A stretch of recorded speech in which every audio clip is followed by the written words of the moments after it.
Chairman, you certainly laid out well the potential threats of a cyber attack against our critical electrical grid. We know there's constant probing, some of it being done by nation states, not just terrorist groups, nation states hostile to the U.S. And we need to be certain that we are as prepared, well prepared as we can be. The Ukraine attack was perhaps a harbinger of things to come.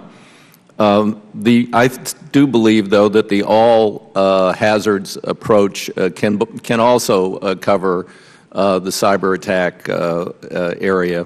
The issue of probably most immediate concern to those of us who live in the northwestern United States is the threat of a Cascadia subduction zone quake in the magnitude of 9 or 9+, which will inevitably knock out our grid.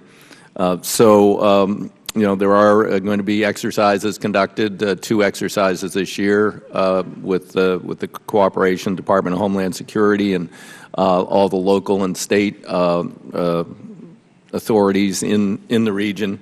To simulate what would be possible in face of that sort of a disaster. Many of the problems that could occur will be the same. You know, the loss of transformers is particularly of concern, and I'm going to be probing that issue with some of the witnesses today. There's a question whether the federal government should be perhaps stockpiling these transformers, since now they're basically custom orders. They take 6 to 18 months. What if we lose a dozen large critical transformers because of an earthquake, tsunami, or a cyber attack? You know, it seems to me kind of a no-brainer that we should either through governmental sources or through cooperation with the industry be creating a critical infrastructure component stockpile here in the United States to deal with any and all of these sorts of potential attacks. And a coordinated physical and cyber attack could, of course, be the most devastating outside of a massive earthquake, tsunami. And again, many of the same issues arise. And then one that doesn't get talked about very much anymore, but we held a series of hearings on it years ago in the Resources Committee, then called the Interior Committee when we had jurisdiction over nuclear power, is the potential for a bomb in place. That is a nuclear plant.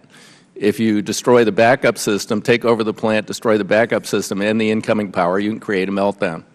And how good is the security at our nuclear plants these days? I know this hearing isn't going to get to that topic. I'm not certain it's even within our jurisdiction, but it is of concern to me, and I just wanted to raise that issue too. So like aviation, electricity, the grid, and nuclear plants are of interest to terrorist groups and hostile nation states, so we've got to be prepared. So I'm pleased you're holding this hearing today.